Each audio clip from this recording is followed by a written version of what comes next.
Any competitive exam ஆகட்டும், like TNPSC, SSC, banking, railway, இந்த மாதிரி எந்த ஒரு எக்ஸாமா இருந்தாலும் ரீசனிங்ல டைரக்ஷன் வந்து அட்லீஸ்ட் 1 or 2 கொஸ்டின்ஸ் கேட்பாங்க. ஸோ இந்த ஒரே வீடியோவில் டைரக்ஷன்ல எந்த மெத்தட் சம்ஸ் சரி எப்படி குயிக்காக சால்வ் பண்ணுறத பார்க்கலாம். ஸோ அதற்கு முன்னாடி நம்ம சேனலை சப்ஸ்கிரைப் பண்ணாதீங்க, சப்ஸ்கிரைப் பண்ணி நம்ம சேனலை ஃபாலோ பண்ணிக்காங்க. டைரக்ஷனை பொறுத்த வரைக்கும் இந்த டயக்ராம் நீங்க வரைஞ்சிட்டாவே டைரக்ஷன்ல எந்த மெத்தட்ல சம் கேட்டாலும் சரி ஈஸியா சால்வ் பண்ணிடலாம். ஸோ ஃபர்ஸ்ட் பாருங்க, இந்த மாதிரி கோடு போட்டுருக்காங்க. ஸோ ஃபர்ஸ்ட் மேலே பாருங்க, மேலே வடக்கு, அதாவது நார்த்து, கீழே ஆப்போசிட்டா வடக்கு தெற்கு, வடக்கு தெற்கு, தெற்குனா சவுத்து.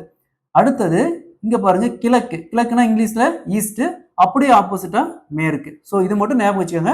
இந்த மெத்தட்ல எப்படி சொல்லணும் சார் ஈஸியா சால்வ் பண்ணிடலாம். ஸோ ஃபர்ஸ்ட் பாருங்க, இந்த கொஸ்டின் பாருங்க. ஒரு மனிதன் 10 கிலோமீட்டர் வடக்கை நோக்கி நடக்கிறான். எப்பவுமே எங்கிருந்து ஸ்டார்ட் பண்றாங்கன்னா இந்த இடத்துல வச்சுக்கணும், இந்த சென்டர் பாயிண்ட்ல வச்சுக்கணும். இங்கிருந்து 10 கிலோமீட்டர், இங்கிருந்து இப்படியே 10 கிலோமீட்டர் வடக்கு நோக்கி நடக்கிறாரு. 10 கிலோமீட்டர் வந்துட்டாரு.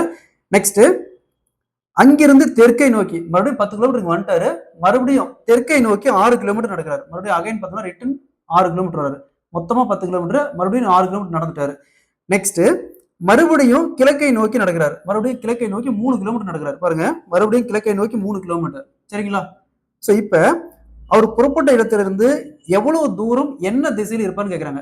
ஸோ பாருங்க, இங்க டோட்டலா இது 10 கிலோமீட்டர், இங்க மேல 6 போயிடுச்சு, அப்ப ரிமைனிங் 4 இருக்கும்.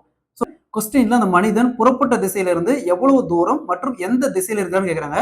ஸோ இந்த மாடல் சம் கேட்டாங்களா? ஸோ பாருங்க, மொத்த டிஸ்டன்ஸ் 10. ஸோ 6 ரிட்டர்ன் வந்துட்டாரு. அப்ப பேலன்ஸ் இருக்கும், 10ல 6 போச்சுன்னா மீதி 4. ஸோ மீதி 4, இங்க 4 இருக்குது, பிளஸ் இங்க 3 இருக்குது. ஸோ இந்த இடத்துல தான் நின்றுட்டு இருக்காரு. இப்ப இந்த இடத்துல நின்றுட்டு இருக்காரு. ஸோ திசை பாருங்க, திசை வட கிழக்கு, திசை பார்த்தோம்னா வடகிழக்கு, திசை வடகிழக்கு கண்டுபிடிச்சிட்டோம். நெக்ஸ்ட் டிஸ்டன்ஸ் கண்டுபிடிக்கணும். டிஸ்டன்ஸ் என்ன பண்ணணும்னா இது டைரக்டா ஆட் பண்ணி போடக்கூடாது. 4 + 3 7 ஆட் பண்ணி போடக்கூடாது.